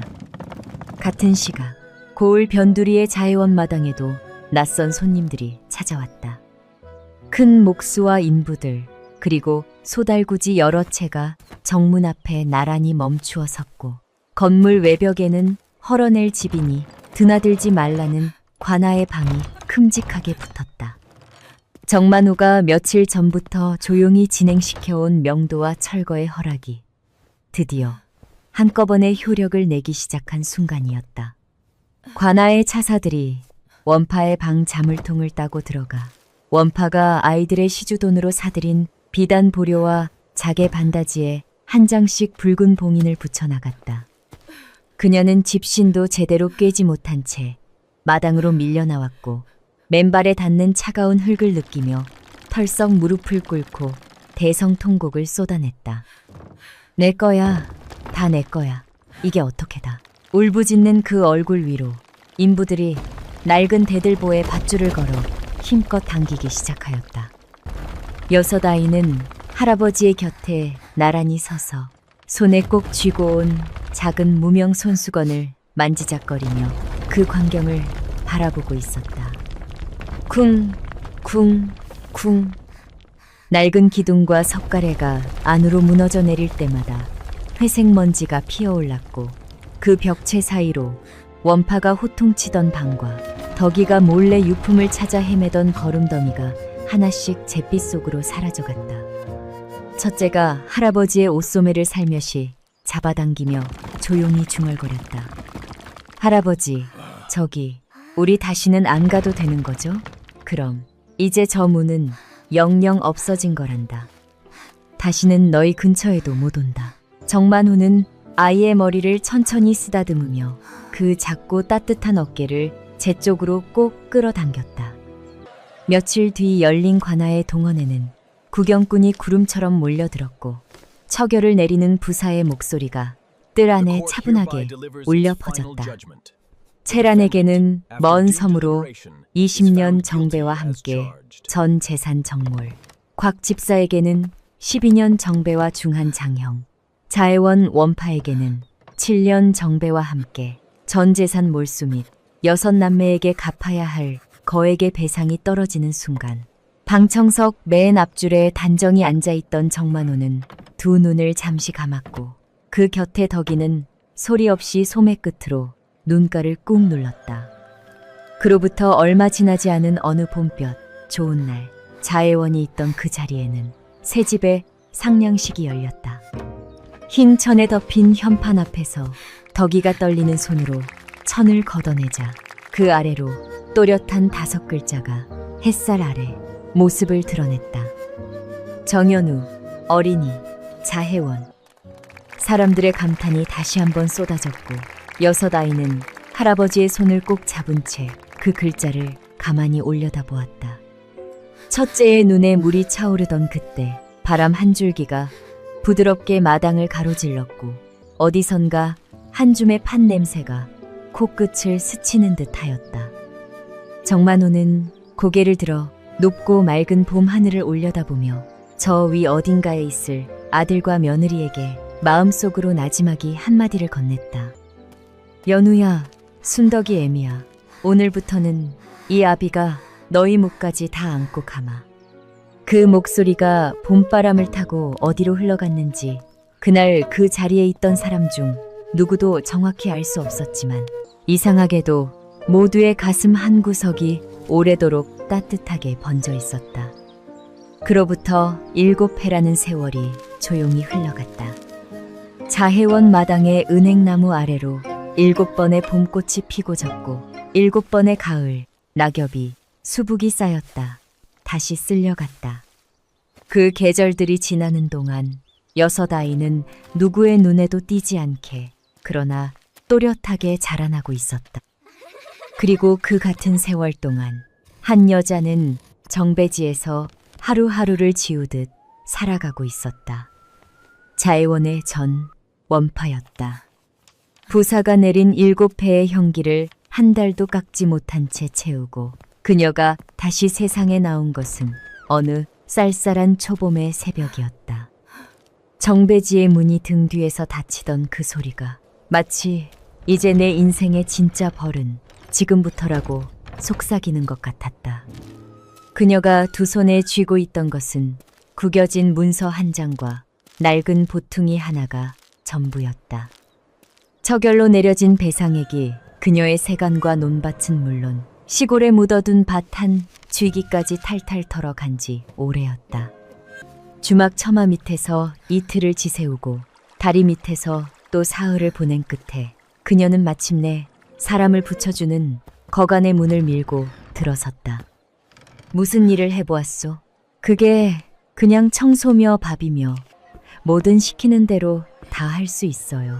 아이들을 거두는 곳에는 발도 들이지 못하게 하는 관의 금령에 걸려 예전에 하던 일은 입 밖에도 꺼내지 못하였다. 거간이 내민 배정표에 적힌 곳을 보는 순간 그녀의 손끝이 파르르 얼어붙었다. 정연우, 어린이 자혜원, 바깥마당과 측간. 바로 그 이름. 한때 자기가 아이들을 돈벌이 상품으로 굴리던 그 자혜원이 헐리고 그 자리에 들어선 번쩍이는 자혜원이었다. 다음 날 새벽 남루한 일옷을 걸친 전 원파는 신분을 숨긴 채 자혜원, 정문, 건너편, 마당으로 나갔다. 본관 안으로는 한 발도 들어갈 수 없었고 그녀가 맡은 구역은 마당 구석의 측간 한 채뿐이었다. 지난날 비단 보료에 몸을 파묻고 어린아이들의 코 묻은 온기를 빼앗던 그 손가락이 이제는 측간을 닦는 비를 쥐고 하루 종일 뒷간대를 문질렀다. 건너편 자혜원 현판이 아침 햇살을 받아 반짝일 때마다 그녀는 고개를 푹 숙인 채 측간 안쪽으로 몸을 숨겼다. 그러던 어느 봄날 아침이었다. 자혜원 쪽에서 무슨 중요한 걸음이 있는 모양인지 마당 어귀의 가마 2채가 나란히 멈추어 섰고 재단을 맡은 이들이 줄지어 길 양쪽을 정리하기 시작하였다. 오늘 자혜원을 맡으신 어른들이 두루 살피러 오신다니 측간 구석 하나까지 싹싹 닦아두시오. 마당쇠 우두머리의 말에 전 원파는 별다른 대꾸도 없이 걸레를 힘주어 짜냈다. 그 어른들이 어떤 사람들인지 알 바도 아니었고 그저 한 시즌이라도 빨리 이 아침이 지나가기만을 바라는 심정이었다. 측간 바닥에 쪼그려 앉아 열심히 타일을 문지르고 있을 때 밖에서 또박또박 단정하고 묵직한 발소리 여럿이 가까워지기 시작하였다. 그 소리가 문을 넘어 안으로 들어서는 순간 왠지 모르게 등줄기가 서늘해졌다. 쉿! 안에 누가 계신 듯한데 실례하겠어요. 누군가 낮게 속삭이는 소리가 들리더니 이어 맑고 또렷한 한 목소리가 측간 안을 조용히 울렸다. 이곳도 아주 정갈하네요. 돌봐주시는 분께 참으로 감사드립니다. 그 목소리 분명 처음 듣는 것 같은데 이상하게 가슴 한복판이 쿵 하고 내려앉았다. 그녀는 여전히 바닥을 향해 얼굴을 묻은 채 얼른 자리에서 일어나 벽 쪽으로 바짝 붙어 허리를 구부렸다. 수고하십니다, 아씨. 젖은 걸레를 쥔 손으로 애써 얼굴을 가리며 인사하던 그 순간 그녀의 정수리 위로 그림자 하나가 조용히 드리워졌다. 혹시 고개 한번 들어보시겠어요? 심장이 덜컥 내려앉는 기분이 들었고 그녀는 저도 모르게 고개를 아주 천천히 들어 올렸다. 그녀의 시선이 먼저 닿은 곳은 티끌 하나 없이 정갈한 비단신 한 쌍이었다. 그 위로 주름 하나 없는 치마자락, 꼿꼿이 세운 허리, 마지막으로 그 얼굴을 올려다본 순간 전 원파의 입술이 저 자신도 모르게 크게 벌어졌다. 20살 남짓의 여인, 그 반듯한 이마와 서늘한 눈매가 어쩐지 낯설지 않았다. 한참을 멍하니 바라보던 그녀의 기억 어딘가에서 한 아이의 얼굴이 천천히 떠올랐다. 동생들 손을 꼭 붙잡던 그 12살짜리 여린 얼굴. 한때 방에 불러 앉혀놓고 마지의 이기심 때문에 동생들 앞길이 망가진다며 어르고 겁주어 마음을 짓밟던 바로 그 아이. 7해라는 세월 끝에 그 아이는 누구도 함부로 건드릴 수 없는 자해원의 어른이 되어 그녀 앞에 서 있었다. 전 원파의 손에서 걸레가 툭 하고 떨어졌고 이어 비마저 바닥에 쨍그랑하는 가벼운 소리와 함께 나뒹굴었다. 그녀는 숨도 쉬지 못한 채 뒷걸음질을 치다가 방금 닦던 그 자리 옆에 엉덩이를 추프며 꼴사납게 주저앉았다. 입술이 덜덜덜 떨렸고 기름기 없는 머리카락 몇 가닥이 이마에 들러붙어 있었다. 첫째는 그녀의 발치에 떨어진 비를 천천히 허리를 굽혀줍더니 손수 그것을 그녀 쪽으로 살며시 내밀었다. 그 눈빛 안에는 분노도 복수심도 없었다. 대신 아주 서늘한 예의가 깔려 있었다. 떨어뜨리셨네요. 이것도 법도에 어긋나는 일일까요? 전 원파가 덜덜 떨리는 손으로 비를 받아드는 순간 첫째가 한 걸음 더 다가와 아주 낮은 목소리로 덧붙였다. 저 멀리 굶는 아이들을 돕는 것도 훌륭한 일이지요. 그런데 어르신, 바로 눈이 짜있는 우리 아이들부터 곱게 돌봐주셔야 진짜 좋은 어른 아니겠어요. 여기 우리 자해원 아이들이 쓰는 곳이니 구석구석 마음을 담아 부탁드립니다. 바로 그 말투, 바로 그 문장의 결. 7해 전 아이들의 옹기 저금통을 손바닥 위에 올려놓으며 이 돈으로 저 멀리 굶는 아이들을 도우면 얼마나 예쁠까 하고 자애로운 미소를 짓던 그 목소리가 이제는 고스란히 제 귓속으로 되돌아와 심장 한복판에 꽂혔다. 그녀의 무릎이 저절로 꺾였고 젖은 흙바닥에 이마가 닿는 소리가 탁 하고 울렸다. 제가 잘못했어요. 그땐 제가 눈이 멀어서 머리카락이 얼굴 위로 흩어지고 콧물과 눈물이 뒤섞여 바닥에 뚝뚝 떨어져 내렸다. 첫째는 잠시 그녀를 내려다보다가 한숨 대신 아주 조용한 한마디를 남겼다. 용서는 제가 드릴 수 있는 게 아니에요. 살아있는 한 이곳에서 우리 아이들이 행복해지는 걸 평생 지켜보세요.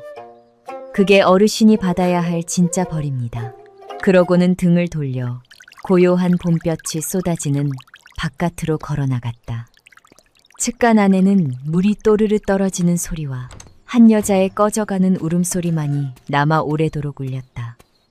같은 시각 고을 한쪽 언덕 위에 큰 기와집 사랑방에서는 늙은 대행수 하나가 창가의 보료에 편안히 몸을 기대고 있었다. 소반 위에는 작은 접시 하나가 놓여 있었고 그 위에는 장에서 막 사온 값싼 옛날 팥떡 몇 개가 얌전히 놓여 있었다. 장성한 첫째가 아침 일찍 장에 들러 사온 것이었다. 정만호는 그 떡 한 조각을 천천히 입으로 가져가 꼭꼭 씹다가 맞은편 벽에 걸린 그림 앞으로 눈길을 돌렸다. 그 안에는 떡집 간판 아래 환하게 웃고 있는 아들 연우와 며느리 순덕, 그리고 여섯 아이의 얼굴이 고스란히 담긴 가족 그림 한 폭이 걸려 있었다. 그는 떡을 삼키고 나지막이 중얼거렸다. 연우야, 순덕이 애미야, 이제야 이 아비가 다 끝낸 것 같구나. 그 목소리에는 어떤 원망도 어떤 분노도 남아있지 않았고 오로지 기나긴 숙제를 끝내낸 사람의 평온한 숨결만이 깔려 있었다. 그날 저녁 자해원 마당에는 노을이 주홍빛으로 물들고 있었다. 자해원의 살림을 총괄하는 어른이 된 덕이가 오늘은 꽃한 아름과 따뜻한 팥떡 7개를 준비해 두었고 할아버지의 손을 잡은 6 남매가 차례로 문을 나섰다. 여전히 맨 앞에는 20살이 된 첫째, 맨 뒤에는 10살이 된 막내가 섰다. 매달 이맘때면 이렇게 부모의 묘소를 찾는 것이 이들만의 약속이었다. 빗돌 앞에 꽃을 얹고 팥떡 7개를 나란히 놓아두었다. 6 남매는 서로의 손을 꼭 잡고 눈을 지그시 감았다. 그리고 누가 먼저랄 것도 없이 아주 낮고 부드러운 목소리로 한 노래를 천천히 부르기 시작하였다. 팥떡 먹고 무럭무럭 자라서 밤하늘 별도 따오고 강아지랑 뛰놀자꾸나. 45해 전 5살 아이의 귓가에 20해 전 30살 아들의 마음속에 그리고 7해 전 비오는 무덤과 6 아이의 입술에 머물렀던 이 세상에 단 하나뿐인 노래가 오늘은 노을 속에서 7 사람의 화음이 되어 조용히 번져나갔다. 하늘 어디선가 연우와 순덕이 이 노래를 듣고 있는지는 아무도 알 수 없었지만 노을 한 자락이 8 사람의 어깨 위로 가만히 내려앉으며 그들의 길고 긴 이야기를 봄볕 속에 조용히 감싸 안고 있었다. 오늘의 이야기 어떠셨는지, 한 아비가 어린아들의 귓가에 어설프게 흥얼거려 주던 노래 한 소절이 45해의 세월을 건너 비오는 무덤가에서 6 손주의 입술로 되살아났다. 팥떡과 별과 강아지, 그 짧은 노래가 한 집안의 끊어진 끈을 다시 이어주는 다리가 되었다. 부모의 사랑이라는 게 참 그런 것 같다. 잠든 아이의 등을 토닥이며 무심코 흘린 노래 한 자락이 평생의 기둥이 되고 세월을 건너 기어이 우리를 다시 찾아오니 말이다. 혹시 오늘 누군가의 목소리가 그대의 귓가에 잠깐 스치셨다면 그 온기는 아직도 그대의 마음속에 고요히 머물고 있는 것이다. 오늘의 이야기가 마음 한구석에 작은 울림으로 남으셨다면 부디 구독과 좋아요 그리고 따뜻한 댓글 한 줄 남겨주시길 바란다. 그대의 오늘 하루가 아비가 불러주던 그 노래처럼 오래도록 따뜻하기를 진심으로 빈다. 지금까지 오래된 옛 이야기 한 자락이었다. 고맙습니다.